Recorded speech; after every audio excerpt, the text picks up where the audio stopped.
Oke, selamat malam teman-teman BBK semuanya. Jumpa lagi dengan saya Santo.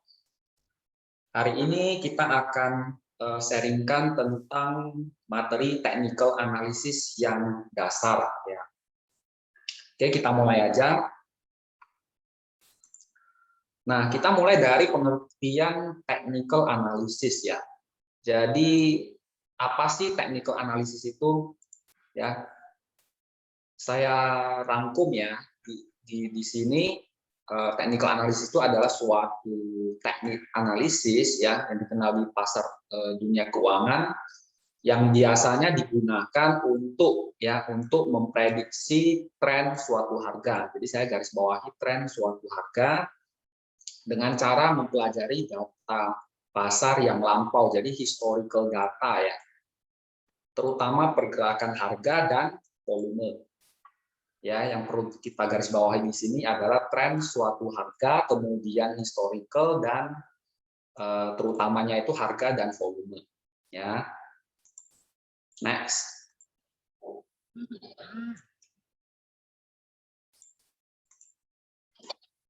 Oke, kalau berbicara tentang ekonomi, tentu ada yang namanya supply and demand. Ya, supply and demand. Kalau demand itu ya itu adalah permintaan ya, banyaknya permintaan, sedangkan kalau supply itu banyaknya penawaran.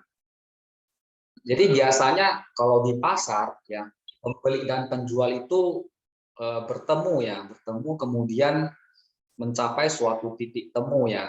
Misalnya mereka mau beli kuantitinya berapa, kemudian harganya berapa, mereka ketemunya di tengah. Ya, itu yang biasa kita sebut sebagai equilibrium. Ya, equilibrium atau titik tengah ya. Nah, saya lanjut dulu. Nah, berdasarkan grafik yang ini ya, kalau di OLT kita biasanya ada yang namanya bid dan offer. Jadi kalau bid yang di sini sebagai demand ya, dan offer sebagai supply. Ya, dan ketika pembeli dan penjual itu menjual barang atau membeli barang, maka terjadilah transaksi ya, nantinya yang ada di trade book ya di sini. Nah, untuk teman-teman yang masih baru di dunia pasar saham ya, ini cara penggunaannya seperti ini. Jadi data di bursa efek kita mengandung ini sistem first come first serve ya. Jadi apa itu? Itu adalah misalnya siapa yang antri duluan, dia yang akan dapat duluan. Jadi misalnya di sini ada 895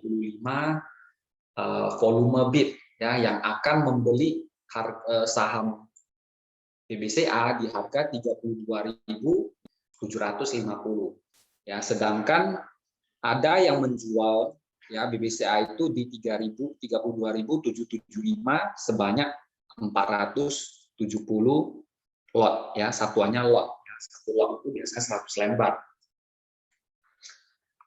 Nah, kalau misalnya ya pembeli dan penjual tidak saling mengalah ya, tidak ada yang membeli dengan harga lebih tinggi ya, kita ibaratkan di sini bid itu atau bid volume itu area pembeli dan offer itu area penjual.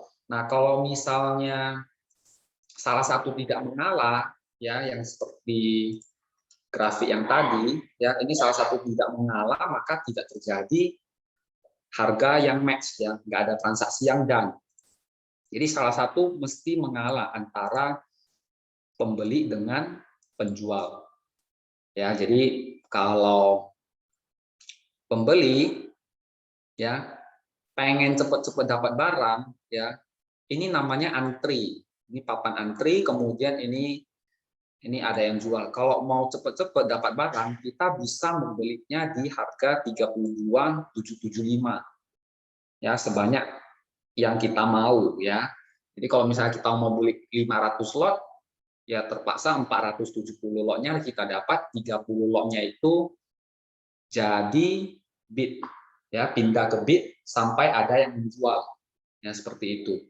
Nah ini nantinya akan kepakai di misalnya di PBK mode 1 ketika kita membeli suatu saham dengan cara membelinya di harga over. Jadi kita tidak antri di sebelah kiri, ya sebelah sini. Seperti itu. Jadi kalau misalnya ya lot yang ada di sini itu sudah habis, ya. Jadi misalnya aja kalau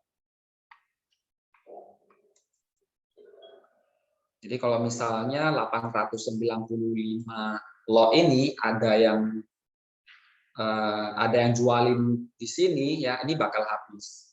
Maka 32725 menjadi naik ke atas. Ya, seperti itu.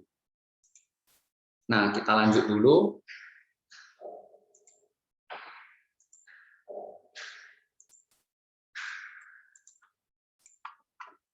Nah, kita akan bahas yang namanya auto rejection saham. Ya, jadi kenaikan dan penurunan dari harga saham ya di bid dan di over ini dibatasi oleh Bursa Efek Indonesia. Ya, mereka batasi dengan ketentuan sebagai berikut.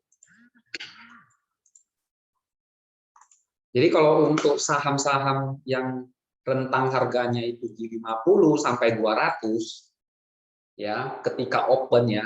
Ini acuannya harga open. Jadi kalau misalnya harganya opennya itu 189, artinya di bawah 200 ya. Di bawah 200, maka auto reject atasnya itu berkisar 35%.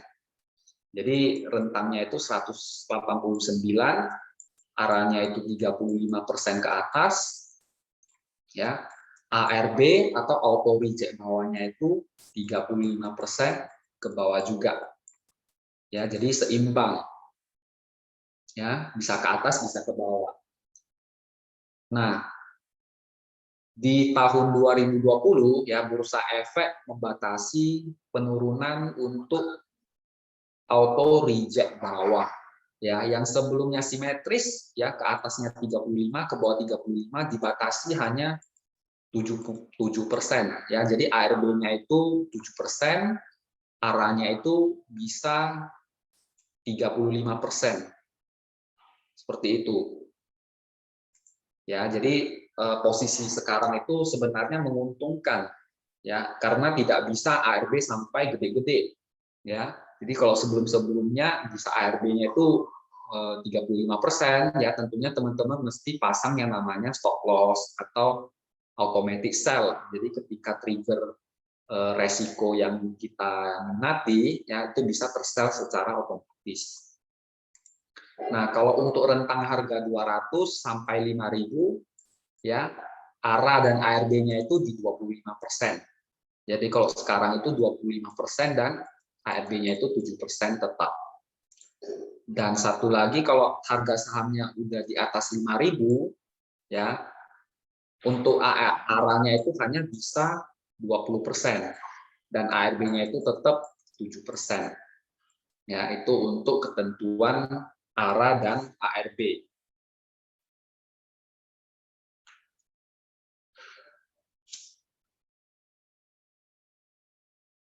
Oke, saya lanjut.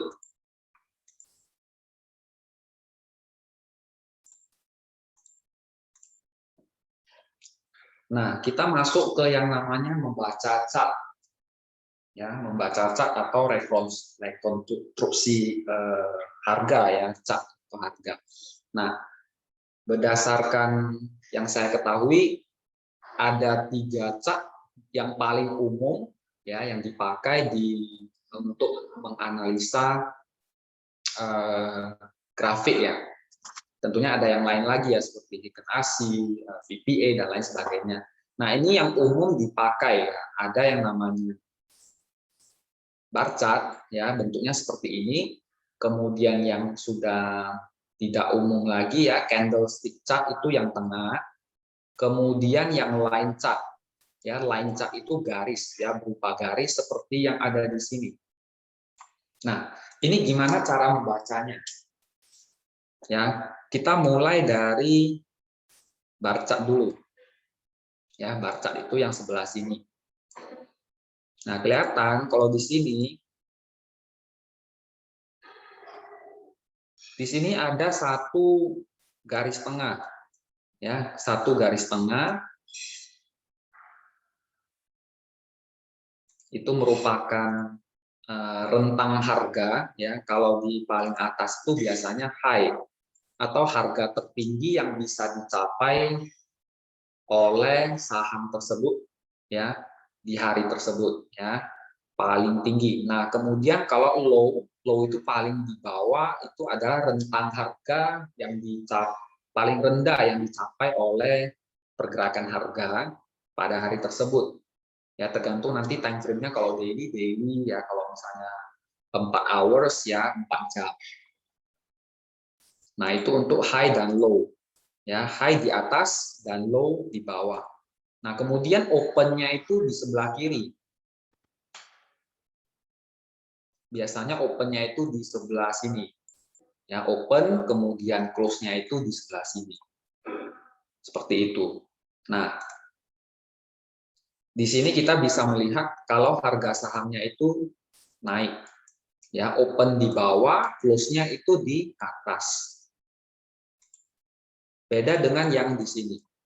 Ya, yang di sini itu open-nya itu di atas, close-nya itu di bawah. Artinya kalau misalnya paginya itu 100, ini ada penurunan, misalnya jadi 90 ya. Jadi ini candle-nya. Barnya turun, ini barnya naik.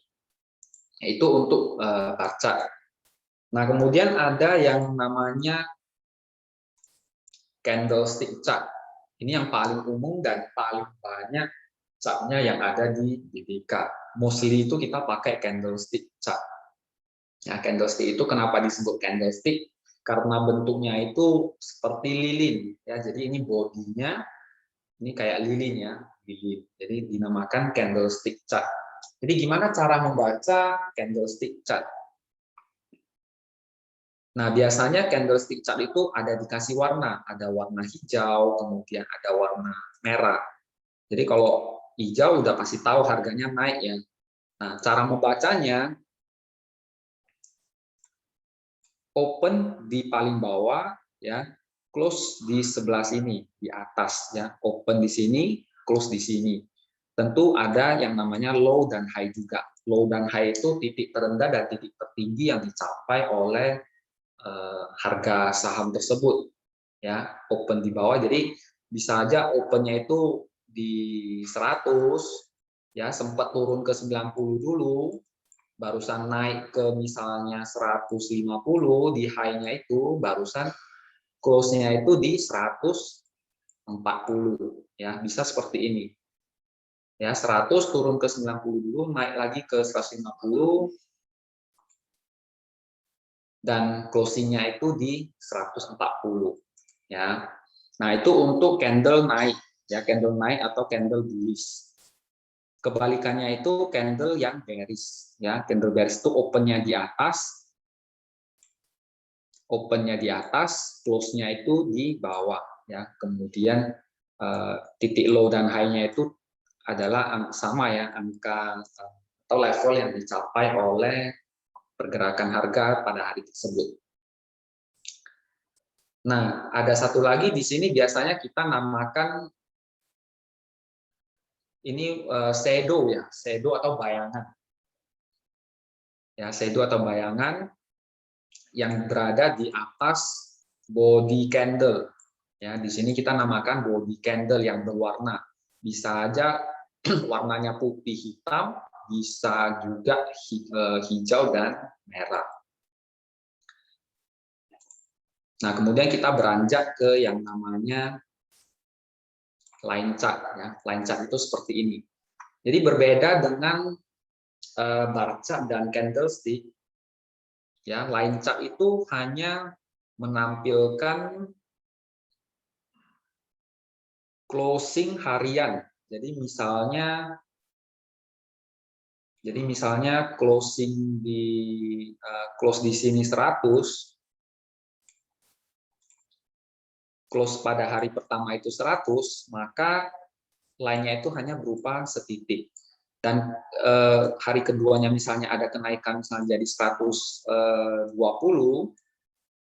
maka baru terbentuk pergerakan harganya dari 100 ke 120 di sini. Nah, hari ketiganya misalnya harganya ada penurunan, ya misalnya ke 110 di sini, ya yang dipakai hanyalah angka closing. Ya, jadi tidak tergambar oleh line chart itu high pada grafik tersebut, high, low, dan open-nya itu ditiadakan. Jadi dia hanya fokus pada yang namanya closing, harga closing.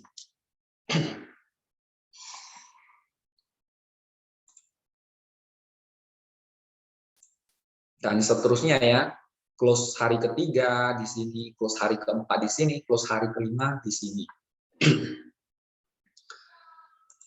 Dan kita biasanya akan fokus ke yang namanya candlestick, ya, candlestick chart.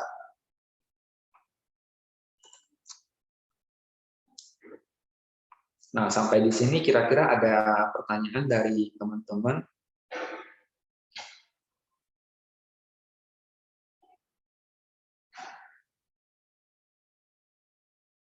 Oke, kalau belum ada, kita lanjut dulu.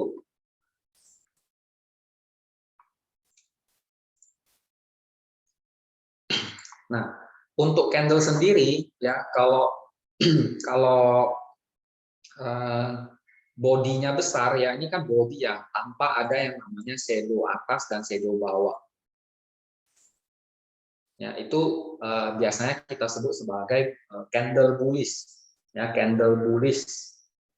Dan kekuatan bullish itu biasanya akan ditampilkan sebagai berikut. Jadi yang di sini ini yang paling kuat, ya, yang ini urutan kedua terkuat karena ini ada shadow-nya. Ini ketiga terkuat, ya, ada shadow-nya atas bawah. Kemudian ada yang nomor 4 dengan shadow-nya yang agak panjang, bodinya agak kecil. Kemudian ada yang shadow-nya panjang dari atas, ya, bodinya kecil di bawah, dan ada lagi yang lebih kecil lagi bodinya di bawah. Nah, ini sebenarnya nggak perlu susah-susah dihafal, kita tinggal melihat ini aja.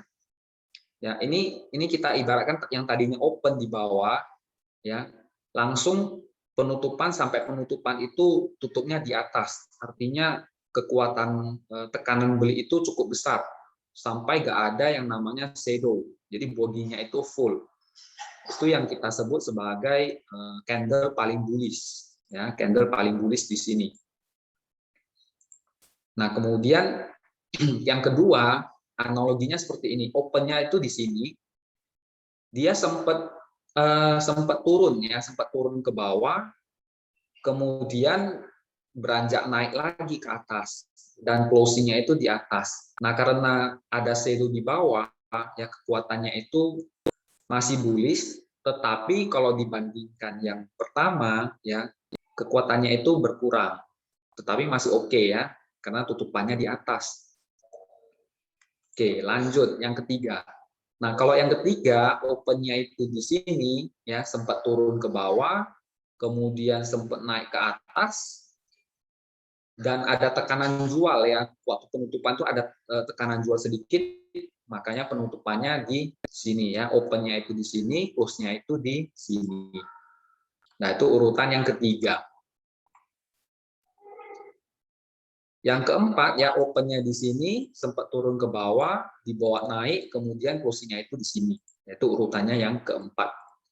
Nah, berbeda dengan yang kelima, ya opennya itu di bawah, sempat naik, paginya itu sempat naik tinggi, ya kemudian sorenya itu dibanting, ya closing-nya itu di sini. Jadi dari gambar-gambar yang ada di sini menggambarkan apa? Ya sebenarnya ini menggambarkan tekanan pasar, ya tekanan pembeli dan penjual. Jadi kalau pembeli dan penjualnya itu seimbang, ya maka akan terbentuk seperti ini. Tapi pembelinya itu masih mendominasi, makanya harganya itu sempat naik ya, yang misalnya 100 menjadi 110, tetapi masih ada kenaikan ya, karena ini candle hijau ya, candle hijau pastinya open lebih kecil dari close ya, open di bawah, close-nya itu tetap di atas. Ini sama juga ya, open-nya itu di bawah misalnya 60, close-nya itu di 65 ya, misalnya. Jadi tetap ada kenaikan walaupun sedikit ya, bisa aja nih sempat jadi misalnya 85 ya, kemudian ditekan lagi turun ya, seperti itu. Nah, ini menggambarkan psikologis market dan tekanan pasar ya, untuk pembacaannya seperti itu. Nah, setelah itu kita beranjak ke yang namanya bearish candle. Bearish candle saya mesti pakai biru ya, biru. Jadi candle yang paling bearish ya adalah candle yang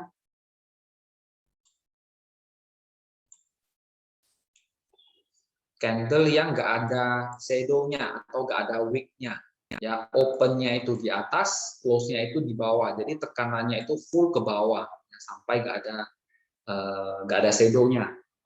Yang kedua ada shadow-nya di atas, yang ketiga ada shadow atas bawah, yang keempat bodinya itu kecil ya, berimbang ya, berimbang antara shadow dan body. Kemudian yang kelima itu opennya di atas, kemudian dibawa turun ya, seperti candle yang di sini. Yang pertama ini dibawa turun dulu, kemudian ada perlawanan ada tekanan beli ya, tekanan beli dari pembeli. Jadi membuat candle-nya itu ada shadow yang cukup panjang. Nah, ini juga sama, tapi bodinya kecil. Jadi kalau diartikan ya, candle dari yang paling kiri itu yang paling bearish karena tekanannya gede, dan yang paling kanan itu yang paling sedikit bearishnya. Ya, seperti itu untuk cara pembacaan.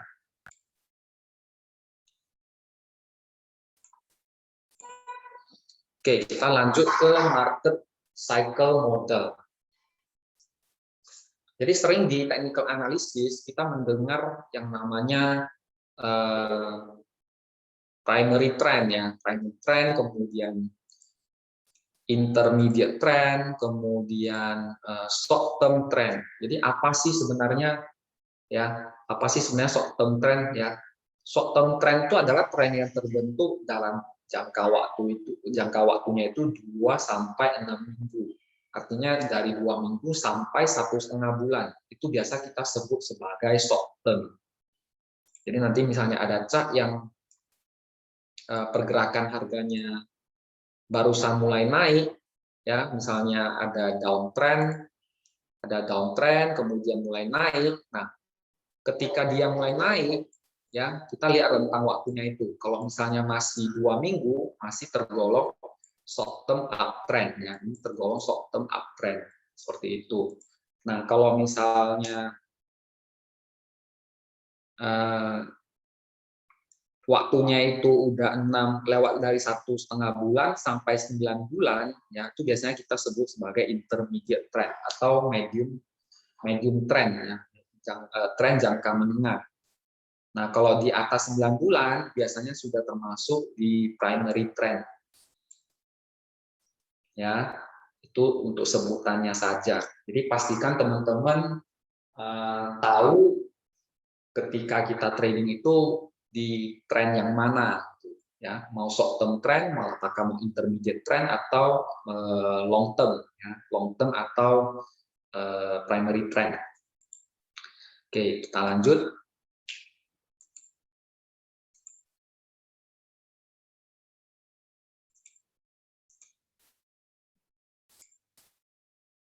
Nah, ketika berbicara tren ya, tren itu terbagi menjadi 3 tren besar.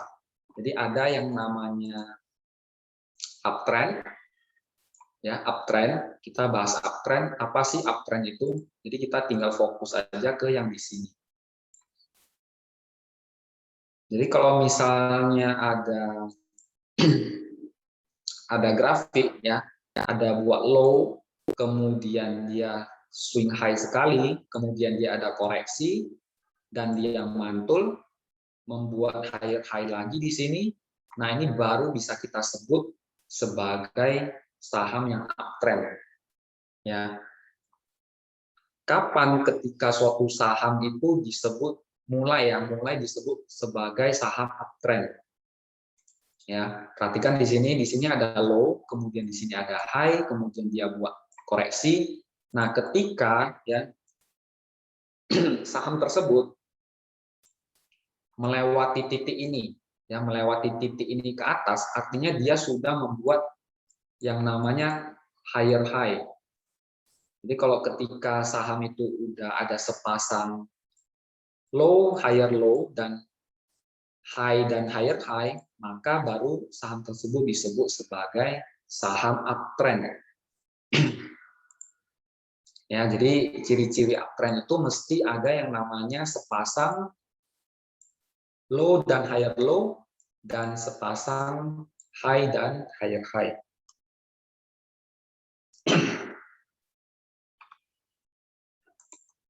Jadi kalau misalnya suatu saham itu pergerakannya seperti ini,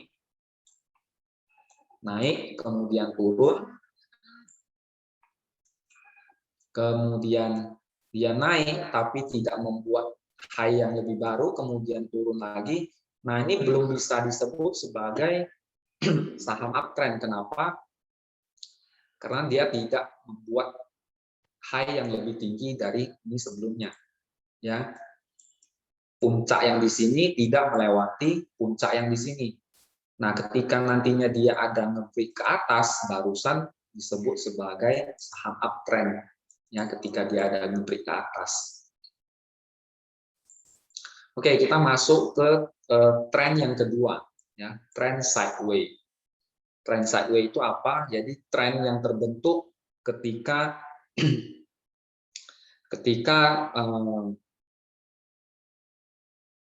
tidak berada di saham yang uptrend, kemudian tidak berada di saham yang downtrend. Oke, sebelumnya kita bahas yang downtrend dulu, ya, lebih enak ke downtrend dulu.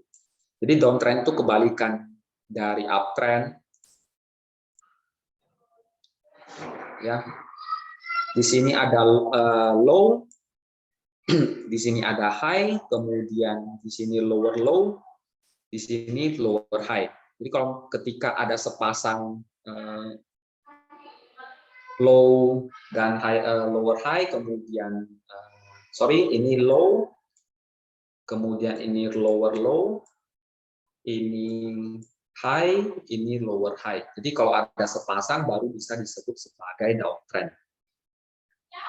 Ya, awal dari downtrend itu biasanya dimulai ketika di sini saham tersebut turun, ya, membuat suatu low, kemudian sempat koreksi naik, ya, pullback naik ke sini, dan ketika dia nge-break level yang di sini, ya, low yang di sini, maka dimulailah saham tersebut disebut sebagai downtrend. Ya, di titik yang di sini, ya. Dia nge-break ke bawah, jadi zigzag ke bawah. Jadi gampangnya kalau zigzag naik disebut uptrend, kalau zigzag ke bawah, ya, udah melewati ini, zigzag ke bawah, ya, kayak petir ke bawah, itu sudah downtrend. Kalau zigzagnya ke atas itu uptrend, ya, gampangnya seperti itu. Nah, kita bahas yang sideways. Nah, ketika saham tidak masuk ke saham uptrend, kemudian tidak masuk ke saham downtrend, biasanya saham itu masuk ke sideways. Ya, apa sih saham sideways? Ya, saham sideways itu bisa aja seperti ini. Ya, dia ada membuat high, kemudian membuat low, tetapi ininya tidak nge-break ke atas, juga tidak nge-break ke bawah. Jadi tidak membuat new high, kemudian tidak membuat new low. Ya, ciri-cirinya seperti itu. Ya, saham itu disebut sebagai saham sideways. Ya, seperti kondisi IHSG kita yang sekarang, yang lagi sideways. Oke, lanjut.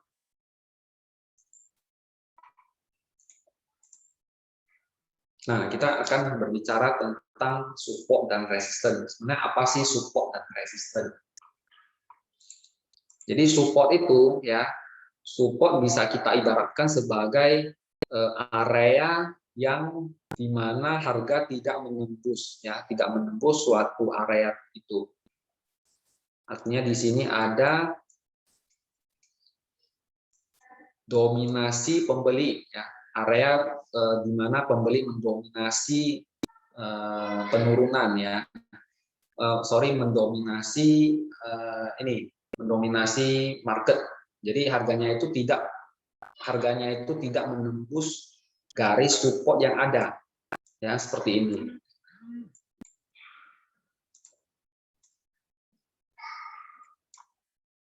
Jadi support yang valid itu biasanya sudah di retest minimal 3 kali ya. Semakin banyak di retest ya, semakin kuatlah ya untuk area support. Jadi biasanya kalau support yang kuat ya, ketika harga kena di area tersebut maka akan terjadi pantulan ya. Sama seperti ini, terkena di area sini maka terjadi pantulan ya. Sini juga sama ya, terjadi pantulan juga. Nah, kemudian ada area resisten, yaitu area di mana harga itu tidak atau susah menembus perbatasan ini ya, garis yang merah ini. Kenapa susah ditembus? Karena banyaknya dominasi penjual di sini ya, banyak yang ingin menjual ya di area-area di sini. Nah, contohnya saja misalnya ketika harga kena di level sekian, ya harganya berbalik turun, kena lagi berbalik turun, ya. Dan misalnya ketika pergerakan harga menembus ya yang namanya resisten, maka resisten itu kita sebut sebagai akan berubah ya, akan jebol berubah menjadi support ya, resisten menjadi support. Kelihatan garisnya yang sebelumnya merah akan berubah menjadi biru seperti ini. Dan kalau misalnya harga sudah menembus ya resisten yang pertama, maka kecenderungannya harga itu akan menuju ke resisten yang kedua.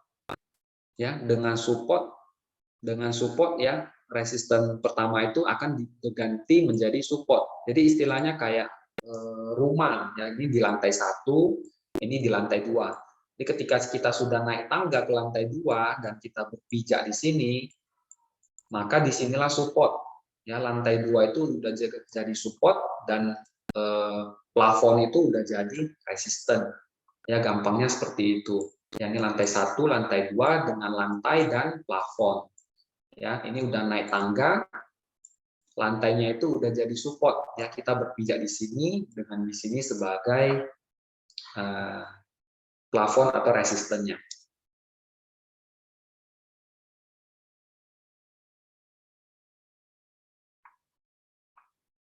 Nah, beberapa jenis support dan resisten ya, ada yang bisa digariskan dengan horizontal dan ada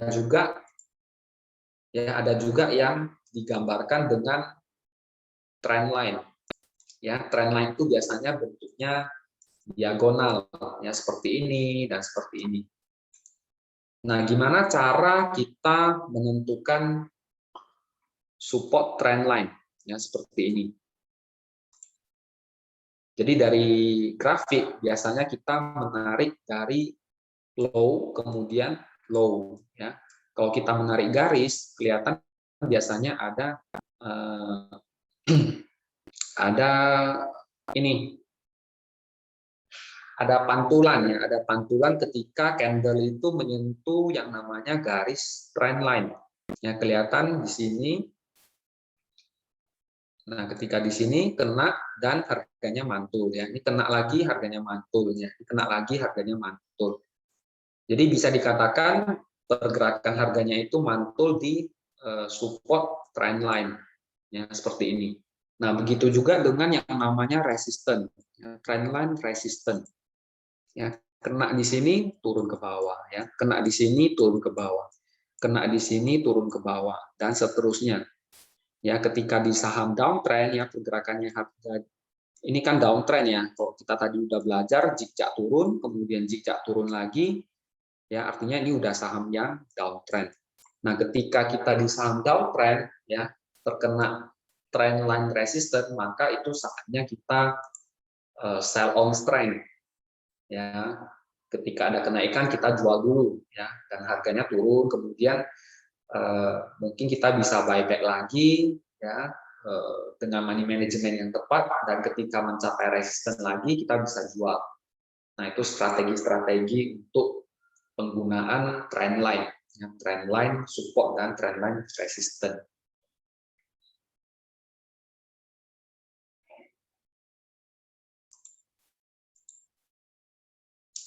Oke, ini saya mau sharing sedikit. Jadi ini ada fakta tentang trading. Jadi ini teman-teman bisa jadikan sebagai acuan juga ya nanti. Ini sebelum kita trading,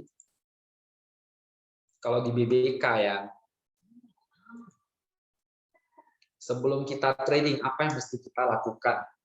Ya, kita mesti tahu. Yang pertama itu saya tambahkan di sini BBK. Ya, kenapa BBK?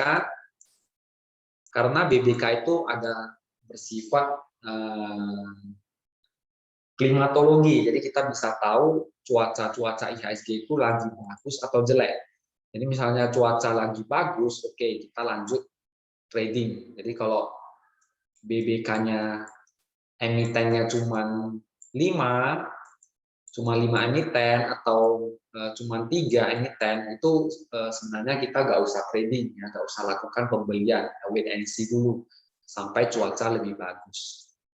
Nah, setelah BBK-nya itu terpenuhi, nanti kan ada misalnya dari BBK itu emiten-emiten yang fresh, atau misalnya dari screening pentil itu ada first buy, ada dari misalnya sinyal Ichimoku, ya ada buy sell, ya. Nah, itu teman-teman perlu analisanya seperti ini. Ya, jadi ketika bullish, ya bullish itu tadi udah kita sepakati ada membuat seperti zigzag naik di harga pergerakan saham tersebut, ya. Nah, kita mesti ngecek apakah harga tersebut, ya, harganya itu sudah naik tinggi, ya, sudah naik tinggi atau masih berada di area support. Nah, kalau misalnya lagi di area support, artinya risk kita kecil untuk misalnya cut loss. Kalau misalnya analisa kita salah, itu kita bisa melakukan yang namanya pembelian. Nah, kalau ketika harganya itu tidak lagi di support atau risknya udah lebih gede dari rewardnya, itu kita nggak usah trade. Ya, itu untuk kategori bullish. Nah, gimana kalau lagi sideways kayak kondisi IHSG sekarang, ya? Sebenarnya rekomendasinya itu menunggu breakout. Ya, menunggu breakout itu lebih wise. Tapi kalau misalnya kita mau cari cuan masih bisa, ya. Misalnya kita udah ketahui trennya itu sideways. Ya. Kita bisa lakukan pembelian di support, kemudian nanti jualnya itu di resistance. Nah, itu untuk teknik di tren yang sideways. Nah, kemudian kita beranjak ke tren yang bearish. Nah, ketika suatu saham itu downtrend, ya downtrend seperti ini, kita bisa ngecek juga, ya kita bisa ngecek juga apakah misalnya ini pergerakan harganya, kita bisa ngecek seperti ini. Ya, kita bisa buat channel seperti ini. Nah, apakah harganya itu mendekati resisten? Jadi posisi itu menentukan kita bisa ini ya sell atau enggak ya. Jadi kalau misalnya posisinya di resisten seperti ini, kita sell duluan. Posisi di resisten kita sell. Ya harganya turun seperti ini. Nah, kalau dia tidak di resisten ya posisinya misalnya di tengah-tengah atau di bawah, ya itu dianjurkan untuk tidak trading, ya seperti ini.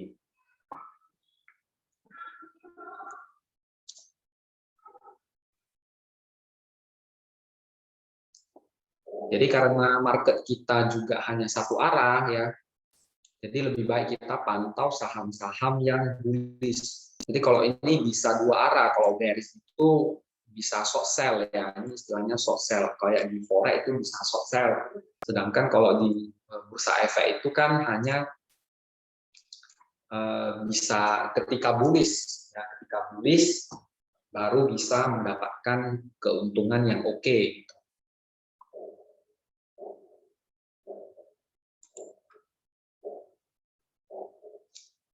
Oke, sampai di sini ada pertanyaan.